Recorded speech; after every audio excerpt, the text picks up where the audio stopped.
All right. So today we're going to talk about black abolitionists and really the many faces of black abolitionists. If you look at this collage, you will see that there are a variety of some very familiar to you faces probably and some less familiar. So in the far corner over here is a man named William Whipper. And we'll see a little bit more about him, but he was from Pittsburgh, Pennsylvania. Underneath him was John Rock. Remember, you were introduced to him yesterday if you hadn't heard about him already. He was the very famous man who had so many accomplishments from Massachusetts. Under, again, right next to him, Lewis Hayden, who you also were introduced to yesterday. Above him is the interesting abolitionist Sojourner Truth, and Sojourner Truth is probably one of the most familiar of the abolitionists. She would sell these cards, these cards with her image on it, and she used to say, "I sell the shadow to support the substance," meaning that she sold these images of herself. And she has lots of different looks that she even presents in those images. But she would present herself sometimes looking very elegant with almost satin kind of clothes on. And then she'd have another more homespun look. She's got a book in her hand, it looks like.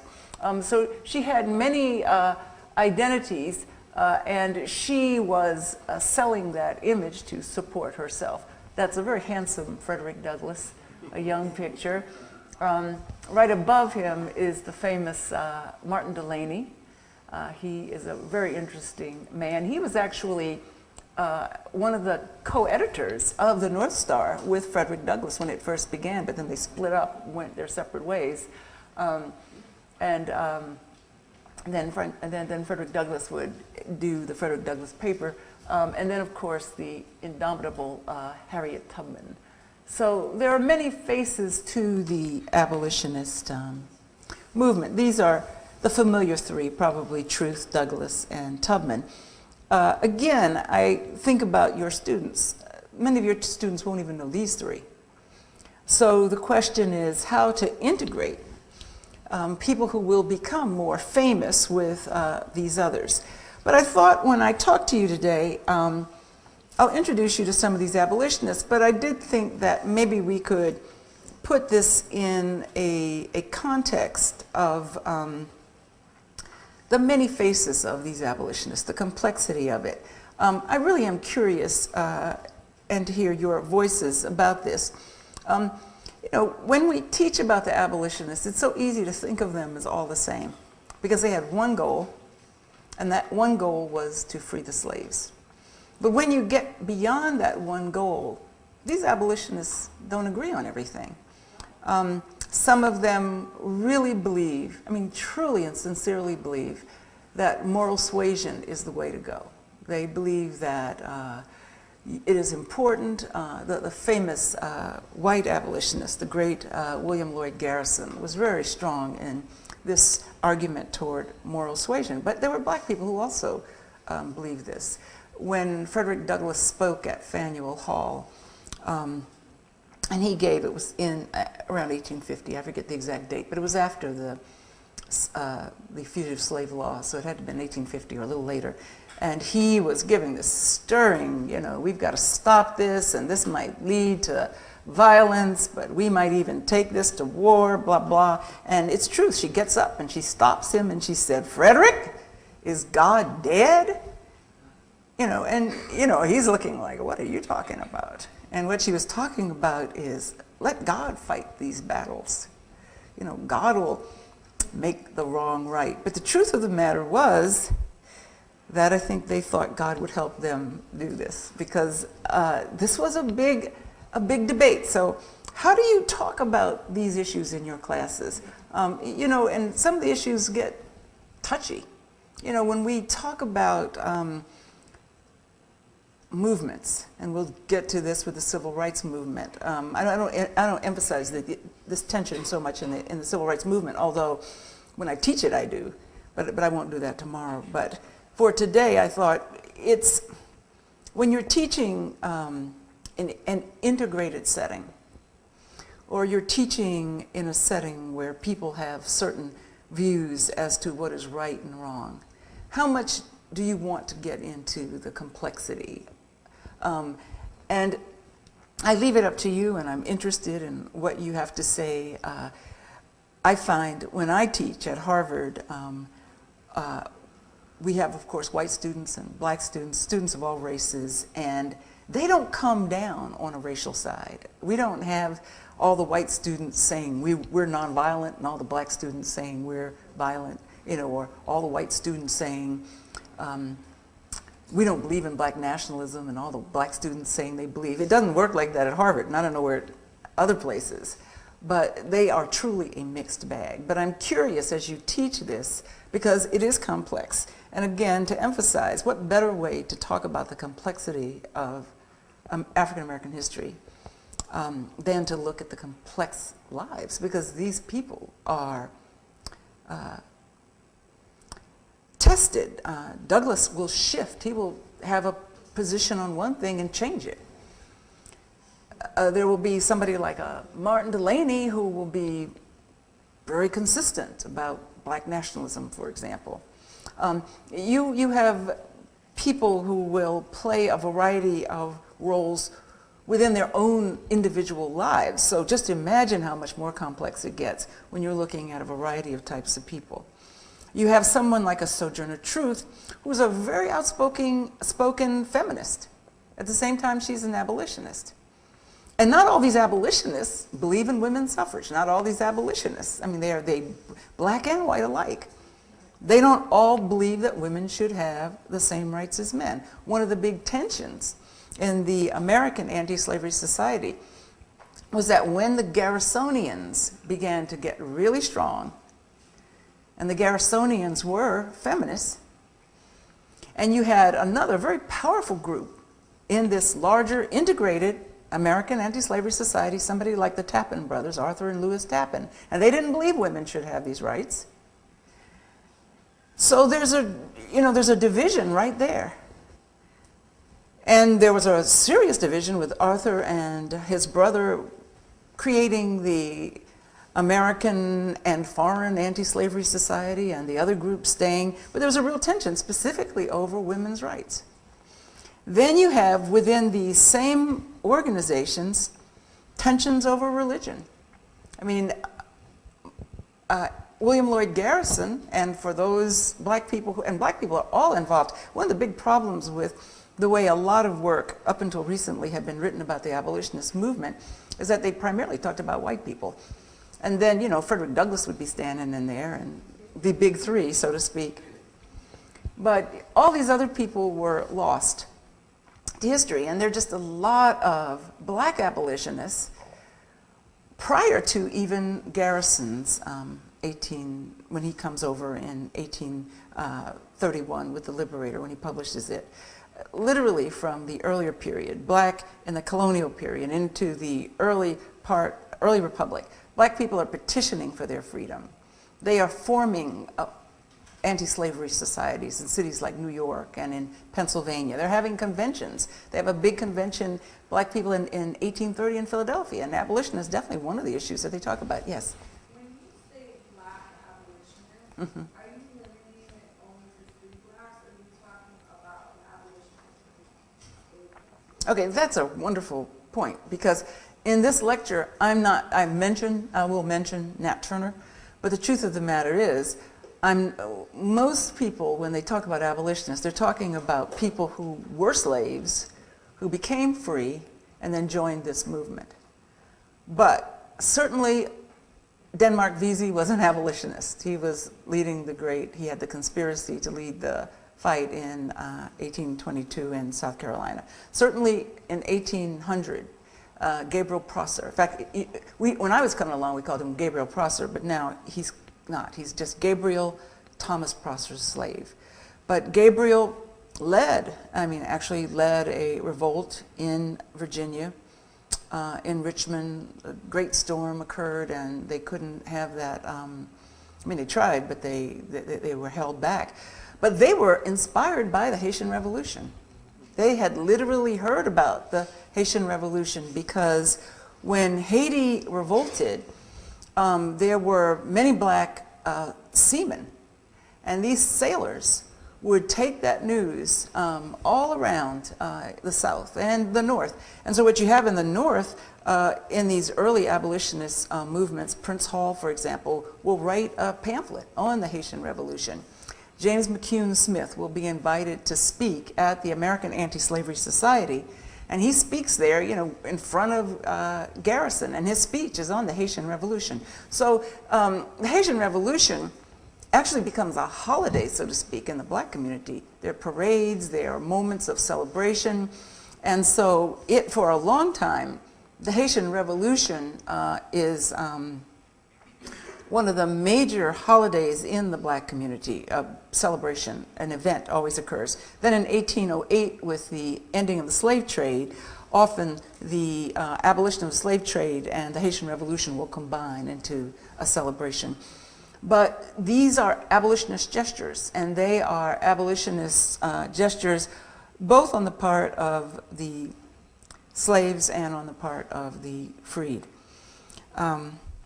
When you look at someone like a Sojourner Truth, for example, she's an abolitionist, again, women's rights advocate. She's born Isabella Van Wagener, and she is owned by a Dutch person. One of the most recent scholarship on her is the scholarship that questions the speech she gave, Aren't I a Woman?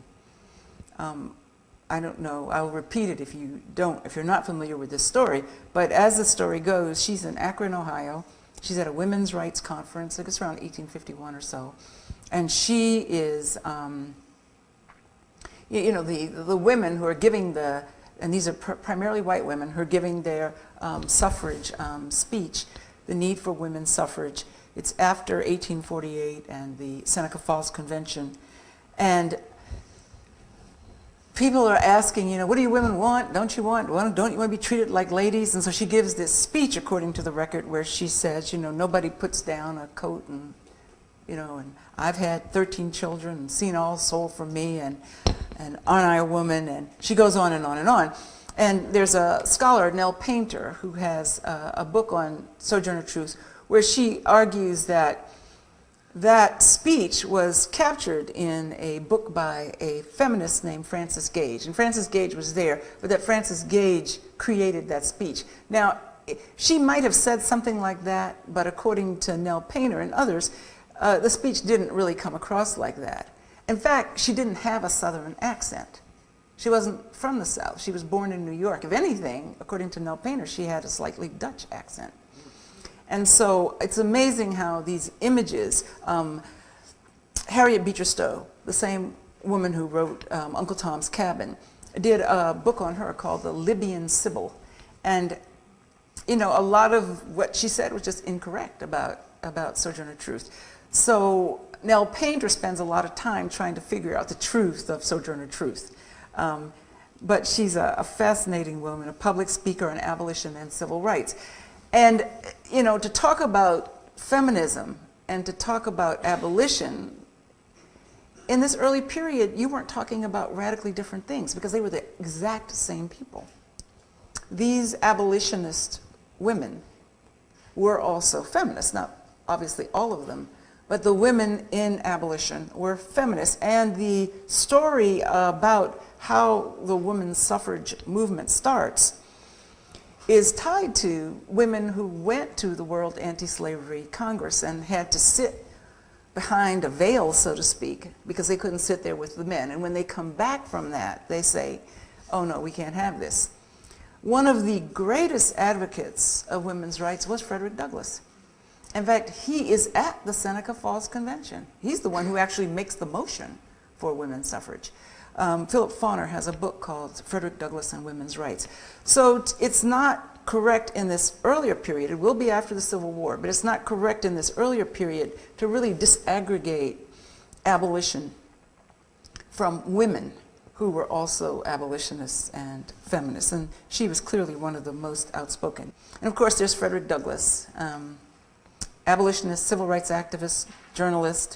He was born in Maryland, taught himself to read and write. Frederick Douglass, as you now, no greater lecturer have I heard than skip on Frederick Douglass and his narrative, but as you say, the narrative of the life changes at least 3 times. Okay, in 1845, he sails to England. Isn't it in England where he gets his freedom purchased? And then he moves to Rochester, launches the North Star, and in the next years, he moves away from the Garrisonian doctrine in a number of ways. He doesn't hold to the moral suasion argument. Garrison is also not at all religious, and it's difficult to take a non-religious perspective with the black community because it was so religious. Garrison, even more importantly, was not into politics. He believed that the government was just a tool of the planter class, so to speak. And Douglass and many black people were, number one, fighting for the right to vote, because even though in the North, by this time, slavery has ended, in many northern states, black people couldn't vote. I mean, one of the things that doesn't come across as boldly as it could have come across even yesterday, and I thought the tour was wonderful, but there was a lot of racism in Boston, even during that time.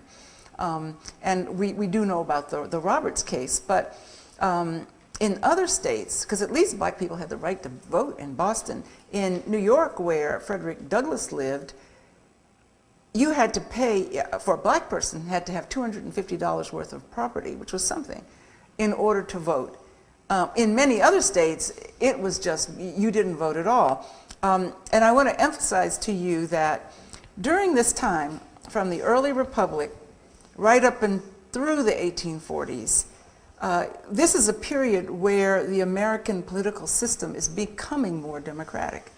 You know, right after the Revolution, the understanding was that you couldn't vote unless you had property.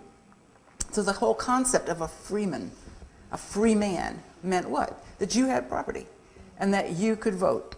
Well, and black people were free men in this early period. There were black people who voted during this early period. One of them was Benjamin Banneker in the state of Maryland. Black people were voting in North Carolina and in Tennessee, in the early Republic even. Black people were voting in a lot of states, but they had to have property. So they had to meet the property qualifications. As what we heard Jacksonian democracy, but that movement was even happening before Jacksonian democracy. So the movement to democratize the ballot was occurring in the 1810s and the 1820s, and then obviously in the 1830s. So states like Pennsylvania in the 1840s democratizes for everybody but black people. And so New Jersey, these states are literally having new constitutional conventions saying black people can't vote. Even though we're opening it up to everybody else, the black people cannot vote. And so there's a famous court case in Pennsylvania, Hobbs v. Fogg, F-O-G-G. And Hobbs v. Fogg is about a man who lives in Bucks County, Pennsylvania. And he says, you know, I want to vote. And he isn't able to vote. And he had voted in an earlier election, but now with this new constitution, he isn't. So the fight for abolition, for these people, these black abolitionists, they did not disaggregate abolition for the fight for civil rights. Those two things are so intertwined that when it came to an issue like politics, then they're going to say, we have to have an abolitionist party. People like Frederick Douglass will work with white abolitionists like Gerrit Smith, or how does he pronounce his name? Jarrett or Garrett? I never quite knew that, but I'll call him Gerrit Smith. He would work with a white abolitionist called Gerrit Smith to literally form a third party called the Radical Party.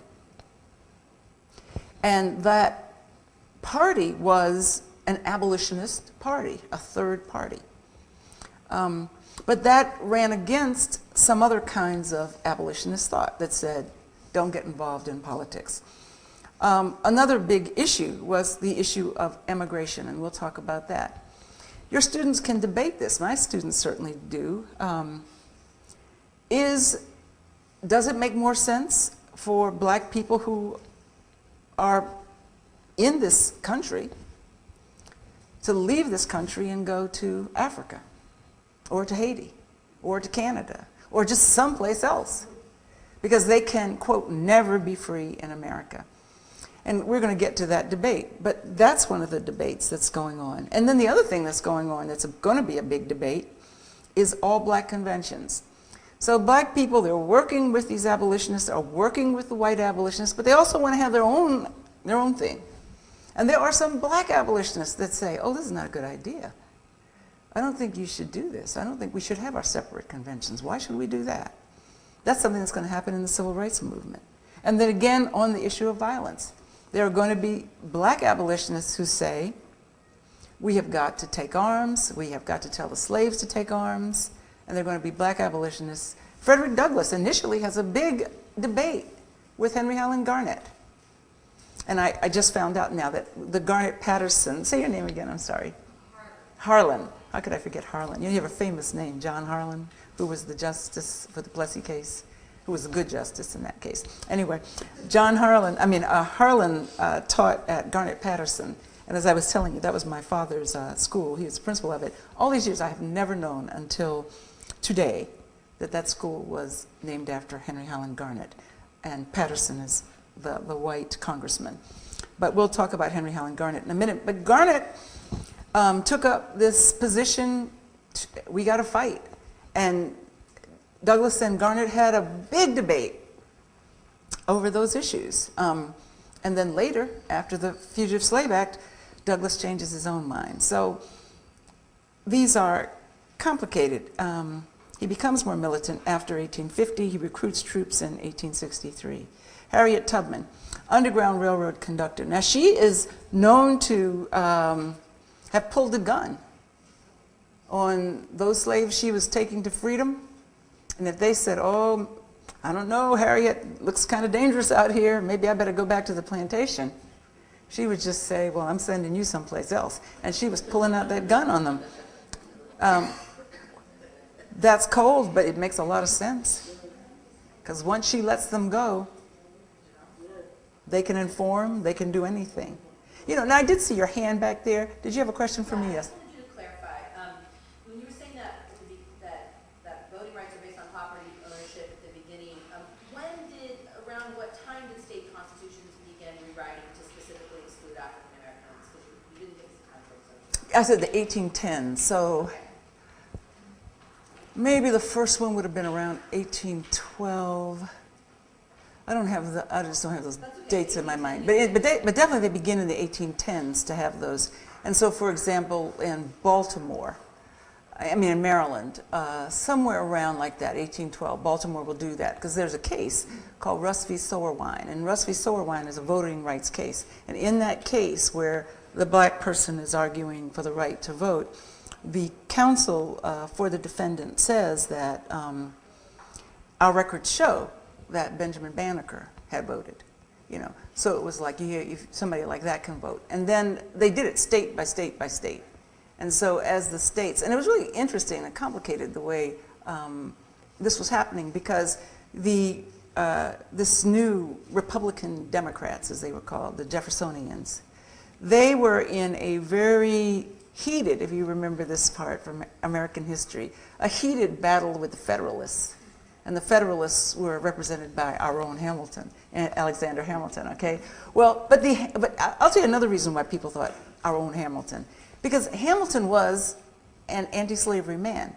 And that whole New York group and most of the Federalists in the northern states could be identified as anti-slavery. So Prince Hall was a Federalist in Boston. And so when the Democratic Republicans, and then, you know, they change their names to become Democrats, but when they are first coming strong and hard, they are representing the slave interests. They're not taking the side of the blacks. But even then it's complicated because there are some blacks, like in the South, Prosperous Gabriel, when he fights, he is picking up the language of what the Democratic Republicans are arguing. So it's complicated. But in the North, most black people were Federalists during this time period. And part of, I think, the changing constitutions was also tied to that battle over which party would be dominant. So the northern states changed their constitutions less, or they? No, all of them, yes, all of them changed their constitutions, yes.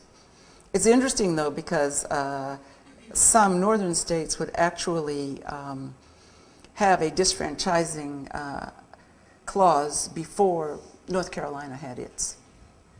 But they would all eventually, in the South, all have it. But in the North, there were some states that still had, the New England states had, I'm not sure about Connecticut, but definitely Maine, Vermont, Massachusetts, they had free voting for everybody. Rhode Island was problematic, I think. Even a state like Michigan, blacks could vote for some things, like on bond election days or school board days, but they couldn't vote for president or, you know, that kind of thing. So black people were fighting for their rights because for many of them, the older people, they had voted at one point. Now they're not voting if they were property owners. And so they're fighting for this. But anyway, back to Harriet Tubman. She is an amazing woman because she works as a domestic and literally just, you know, cleans houses to just scrape up enough money to get herself back into the South, back into the arms of danger, to then bring people back. It is a great tribute to call this woman the Moses of her people, and she was called the Moses of her people. This is Harriet Tubman, a much later picture, her in the white, bent over, but that's Harriet Tubman. Interesting, she had all kinds of disguises. You know, she would disguise as men, she would disguise as, you know, old people. I think she really was old here, but she had all kinds of disguises when she went out, all kinds of ideas, leaving on a Friday night because it couldn't be necessarily get to the newspapers until Monday, so you'd have time to get out. She had all kinds of plans, as did many of these people. And of course, she couldn't have done any of this had she not worked through the Underground Railroad. William Still, a great Philadelphian, a black Philadelphian, who was part of the Underground Railroad, a conductor or a, or I forget, I have all these railroad names, but he, the station master maybe, he kept people in his home. He says she was unequaled in courage, shrewdness, and altruistic efforts to deliver others. Women in the abolitionist movement, and there are black women in the abolitionist movement. One is the first one over here to the far left, Frances Ellen Watkins Harper. She will be known later, after slavery, for the famous book, the novel Iola Leroy. But she is very much a speaker on the circuit. This next person is Sarah Ramon. She is the sister of a famous black abolitionist, Charles Lennox Ramon. And the far over here is a woman named Mary Ann Shadd, who I'll talk more about. She goes to Canada, and she is a very outspoken person. She is outspoken for abolition and for women's rights. She, after the war, will come back to the United States. Her father was also a very famous abolitionist. James McCune Smith, Skip has talked about him, but he was amazing. You know, you can never say enough about James McCune Smith. This is a man who was just unknown, and at his time, everybody knew him. This is one of the questions that fascinates me as a historian, is how do we lose people? Why do we lose people to history? You know, who makes history? You know, you sit and you think you know the abolitionist movement. Our colleague here, John Stauffer, has written a book called The Black Hearts of Men. And it's a fascinating book about the friendship between two black men and two white men, the four of them, just a tight bunch. Frederick Douglass, James McCune Smith, Garrett Smith, white, and the famous John Brown, white. And all four of them were aware of John Brown's plot. All four of them were instrumental in encouraging that. After it happens, however, pretty much all of them, you know, get back. and have reasons why they weren't involved, but the record shows that they were all involved. Even Harriet Tubman had thought about joining John Brown. Gerrit Smith goes mad. Frederick Douglass, I forget how he gets out of it, but they're all questioned. And how he is incriminated is because, and this is tied to how we lost James McCune Smith, is that our colleague, John Stauffer, found the papers of Gerrit Smith. And all these years, evidently, Gerrit Smith's handwriting was just so atrocious that nobody, he says this in his introduction, that nobody even tried to tackle this man's papers. You know, it was just incredible. Maybe John has bad handwriting and he could figure it out. But however, he tediously read all these letters. And, you know, he found all this information. And he found, when he calls it the black hearts of men, because he also ties this movement. It's interesting how many ways you can utilize this abolitionist movement. We talked about women's rights. I'm going to talk a little bit about the colonization issue. But the way he does it, really interesting, is with the rise of Romanticism and the whole understanding of Romanticism as a, not just simply a literary genre, but a way of thinking in contradistinction to the previous Enlightenment kind of thinking. And this idea of the black hearts. Black was a good thing. You know, your initial reaction might be, black hearts of men, that must be a bad thing. You were, if you had a black heart to these four men, you had achieved something wonderful. And so the black hearts of men was something that they were all striving for. And Frederick Douglass becomes more radical. He joins this radical party with, and it's a electoral third party, but it's a much more radical abolitionist party than is anything else at the time. James McCune Smith is also really important for refuting scientific racist theories of his day. He literally writes in, where I don't have that, because I skipped over a little part I had written up for the women. I'll just say this to you real quickly though. He literally writes in the scientific journals of his time. He is a brilliant man, as Skip said. He's the one man that Frederick Douglass truly felt humble next to, but he is a person who headed the Colored Orphan Asylum. Gerrit Smith was very rich, and so Gerrit Smith underwrote a lot of these. He underwrote Black Colony in New York and in Canada. He underwrote this Colored Asylum. He gave a lot to Frederick Douglass's paper. Gerrit Smith was a person who was just involved in everything, and at the end, I say he lost his mind. At the end, he was actually giving money to get Jefferson Davis freed. But James McCune Smith, on the other hand, McCune Smith was just a brilliant man. He wrote in a variety of newspapers, and how you get lost to history is that he died too soon. Like John Rock. Remember, we heard that sad story about John Rock, and I think he comes next. But James McCune Smith died in 1865. So he just never had an opportunity to be, a leader once civil rights were available to blacks. He was denied admission to Columbia Medical School, so he goes to the University, Glasgow University in Scotland. He's very active with Scottish abolitionists. He returns to the United States. He is a trained physician. He starts off with the Garrisonians, but then he joins the Liberty Party. He actually runs for a statewide office in 1857. He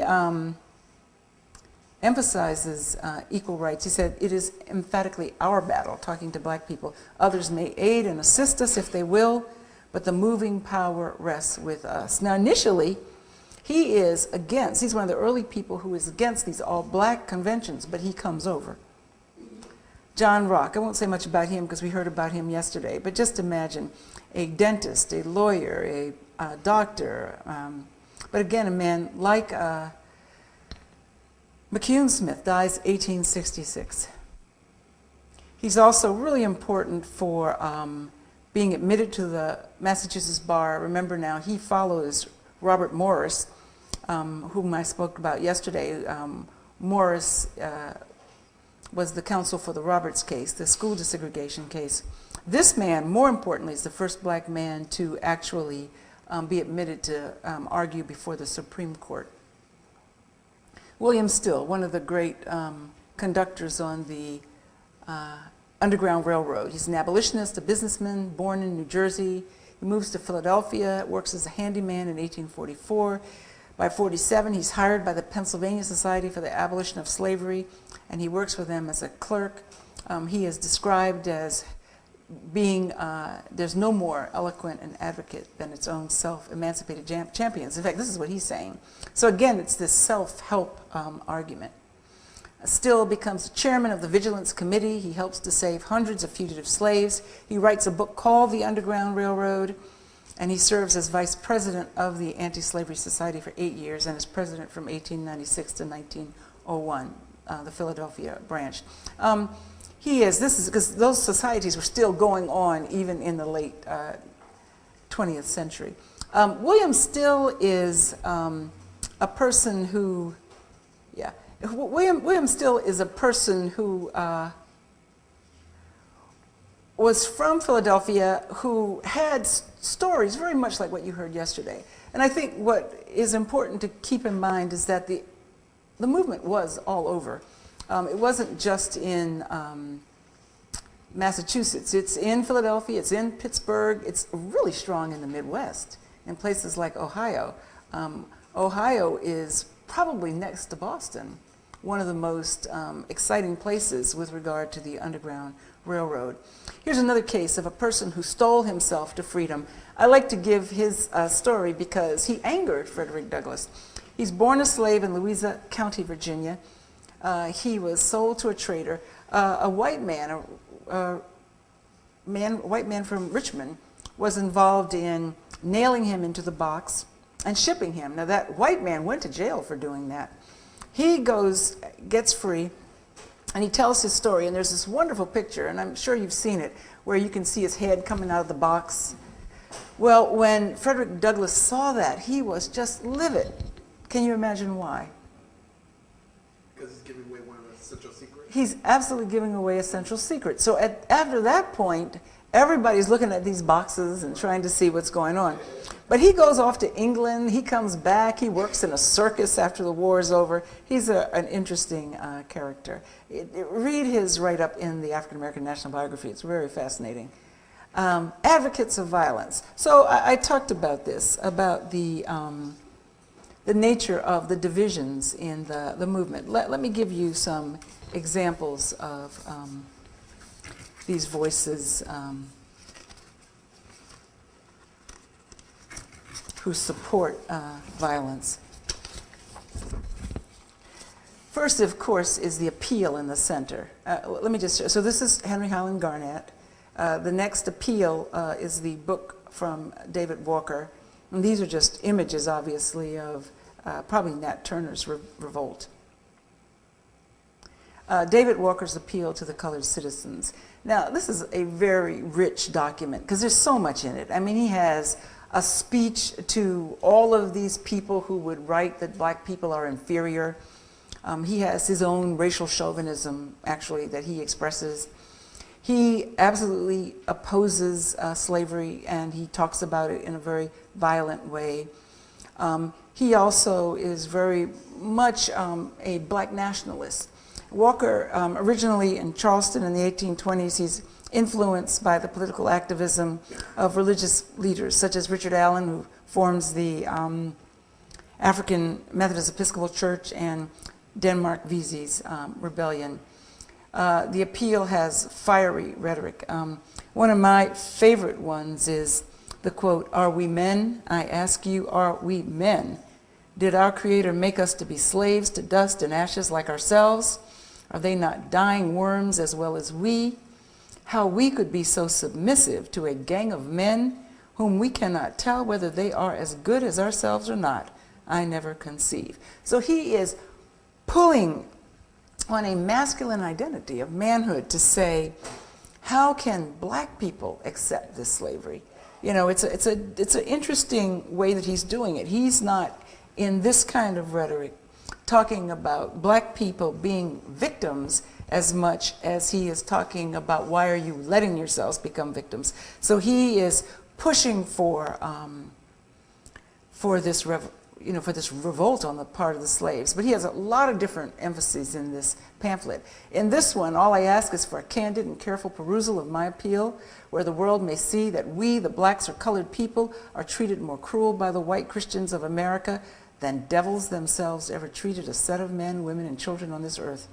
Your full glory and happiness under heaven shall never be fully consummated, but with the entire emancipation of your enslaved brethren all over the world. Now the appeal, just like the Haitian Revolution, was taken into the South by seamen.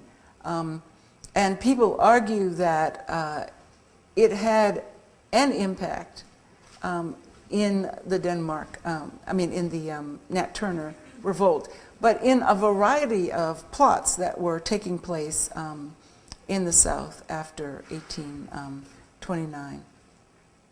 Henry Highland Garnett, another advocate of violence. He is an abolitionist, he's a clergyman, he's an orator. He's born a slave in Maryland. He moves to New York City.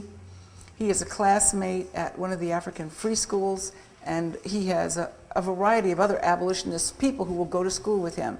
Someone talked yesterday about thinking of ways to get our students involved in progressive things. But as a young person, there was Alexander Crummell, who would also become an Episcopal priest. He would become a Presbyterian minister. Samuel Ringgold Ward, also a famous abolitionist, but they were all in school together. 1829, after returning from traveling, finds his family has been scattered by slave catchers. He's devastated. He moves to Long Island. He studies at Noyes Academy, which is burned down by a white mob. He begins to write, to circulate petitions. He spends some time in Jamaica as a missionary, and then he gives his address to the slaves of the United States in 1843. And this is what he says to the slaves: "It is your solemn and imperative duty to use every means, both moral, intellectual, and physical, to obtain freedom." Now this is where he has the debate with Frederick Douglass in the 1840s around this issue. Frederick Douglass comes down on nonviolence. He comes down on violence. In the 1850s, he speaks in Britain. He founds the African Civilization Society. He begins to advocate immigration. That's another point of departure with Douglass. Now, there are people who take a position against all black conventions, but they also take a position against violence. On on one side, let me just say this about Douglass. After 1850, though, Douglass changes, and this is Douglass's quote in response to the Fugitive Slave Bill. He has this editorial in 1852. He says, "What's the remedy?" He's asked, "What's the remedy for the Fugitive Slave Act?" And this was his answer: "A good revolver, a steady hand, and a determination to shoot down any man attempting to kidnap you." So he had really come over. He then said this: "We blush to our very soul when we are told that a Negro is so mean and cowardly that he prefers to live under the slave driver's whip to the loss of life for liberty." So now he's got that sound of David Walker, that it's cowardly if you submit to slavery. It's unmanly. Frederick Douglass. I mean, who's that on the right? Oh, on the right, that's Robert Purvis.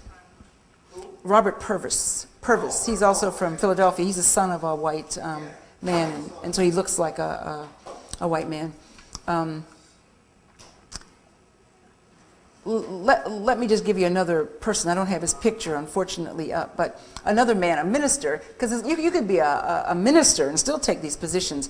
One was a man in Syracuse, New York. His name was Jermaine Logan. He also looked white. And Jermaine Logan had fled to the north.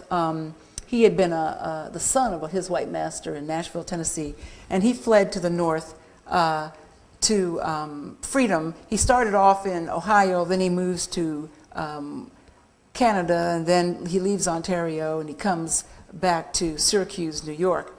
And so he's openly denouncing the slave law of 1850. And this is what he says: I don't respect this law, I don't fear it, I won't obey it.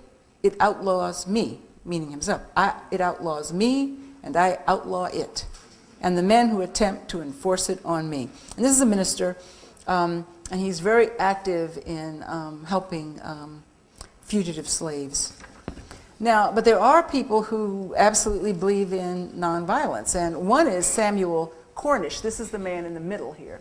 And Samuel Cornish was a very important person in African American history, because he and another man named John Russwurm established the first black newspaper. It was called Freedom's Journal, and they established this in the 1820s.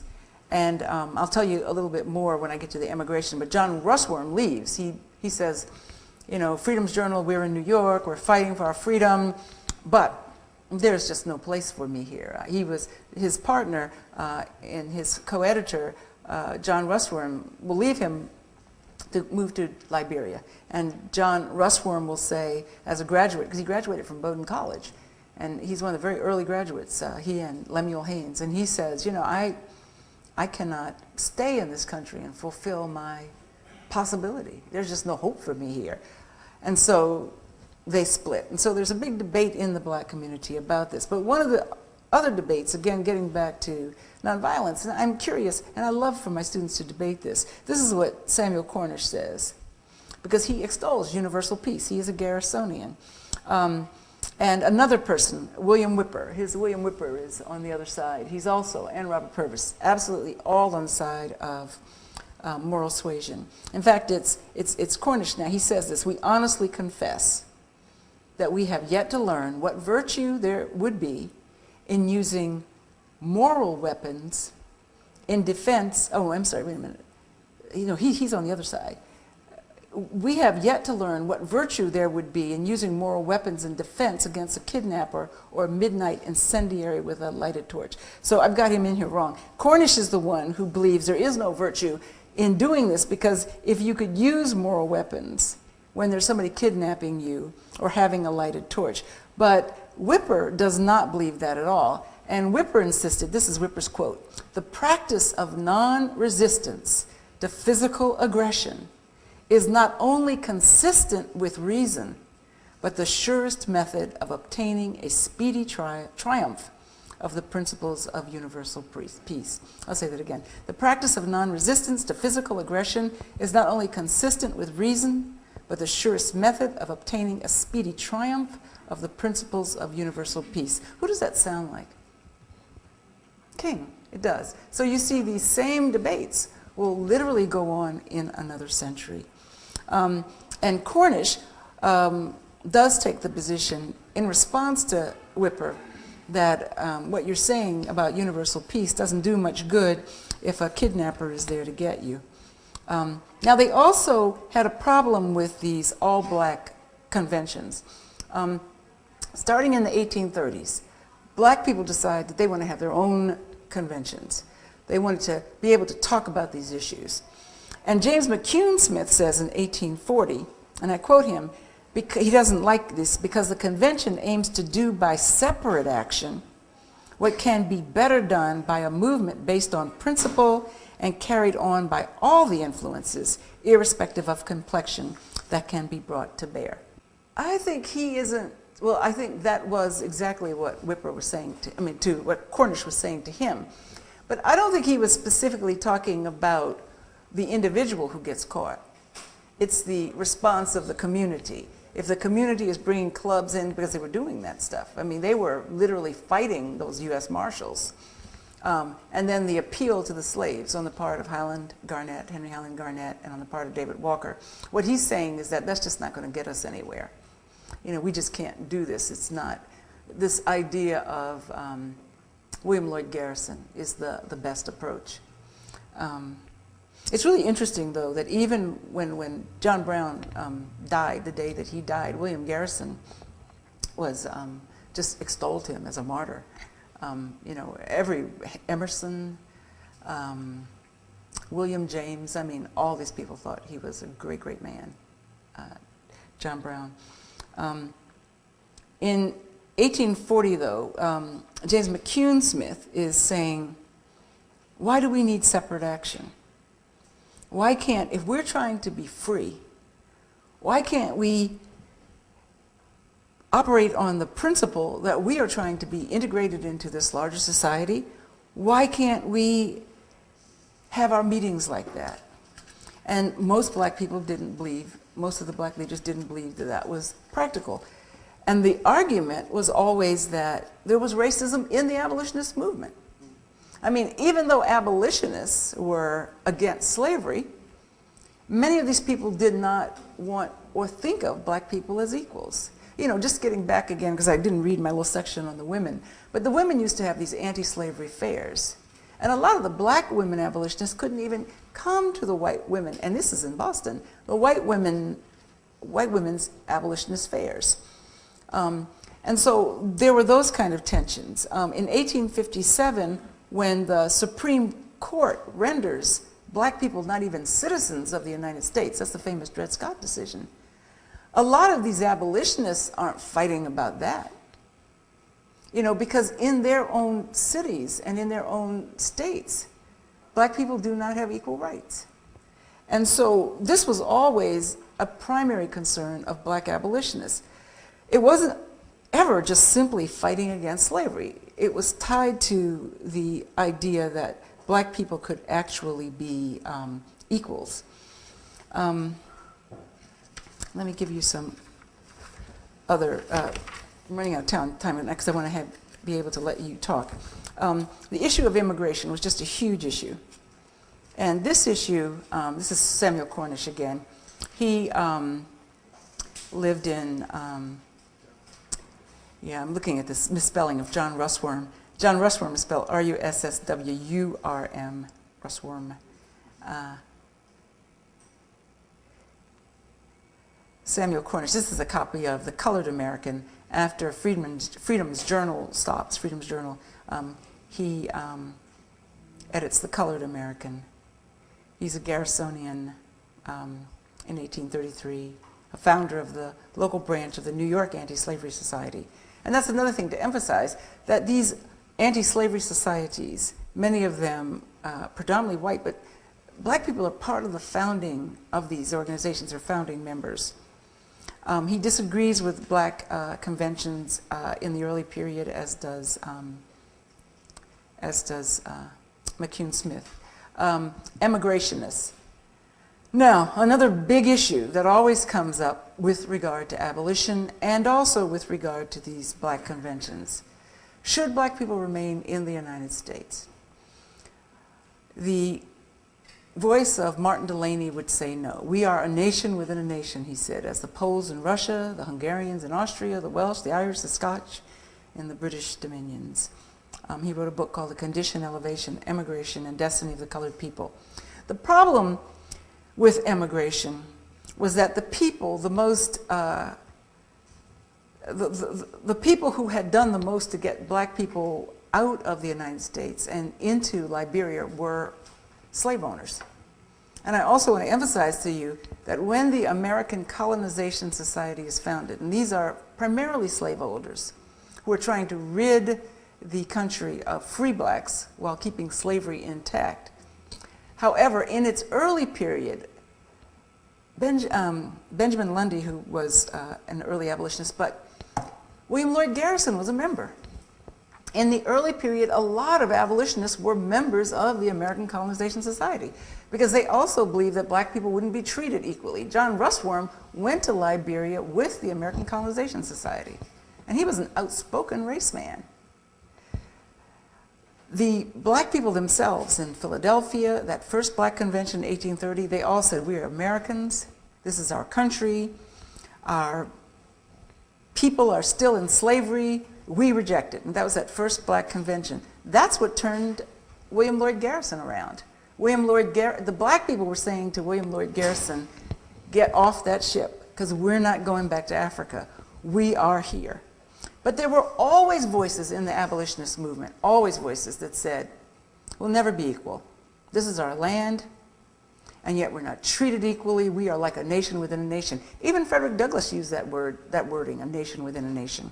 And so what happens, they begin to debate this. And when they meet in their conventions, they talk about this. Martin Delany is the most outstanding advocate of this during this early period. He does not want to work with the American Colonization Society, so he takes his own trip to Africa to figure out how we can get black people to Africa, independent of the slaveholders who want to get black people back there. He's an interesting man. He comes to Harvard Medical School. He gets put out simply because he's black. The other students don't want to work with him. So he really takes a hard line. He breaks with Frederick Douglass around this issue of immigration. Come the Civil War, you see him. He's got his Civil War uniform on. He was a physician. He was a major in the Civil War. And then he saw the possibility of being an American. But prior to the Civil War, he argued for emigration. Another voice, H. Ford Douglass. This is a man from Ohio, very much a voice of abolition and emigration. He was pretty much a follower of Delany. He decides that it makes more sense to move to Canada for a number of reasons. Remember, because the fugitive slave law makes people go to Canada who want to be really safe. Then he decides, as do others. There's another man, I don't have his picture, Theodore Hawley, James Theodore Hawley. Then they said, what about Haiti? What about Central America if we don't want to go to Africa? But it's the concept of we got to get out of America. We're not citizens. You know, the Dred Scott decision, the Chief Justice, Roger Brooke Taney, argued that blacks have no rights that the white man is bound to respect. That the founding fathers never thought of black people. He says they were never what we familiarly call the American people. Now, there were two dissents, Justices Curtis and McLean, and they said, no, well, that's not true, because black people voted in those colonies. Black people voted, but He said they were never conceived by the founding fathers. That's what the majority court. It would take the 14th Amendment to really guarantee citizenship to African Americans. So H. Ford Douglass was one of these people that just said, we have to escape. The last person, Mary Ann Shadd Carey, her father was an abolitionist. She's an abolitionist. She was born in Wilmington, Delaware. She moves to Windsor, Ontario. She launches the Provincial Freedom. She's a very outspoken voice of emigration, and for her, emigration means Canada. Black people should be there anyway. It's not about running away from slavery, because she was free. It was about living outside of the United States. And so there would be these huge debates, and the big emigration conference that was held in Rochester, New York in 1853. And you've got Frederick Douglass on one hand and Delany on the other hand, and they are just going at it. And, you know, these were the issues.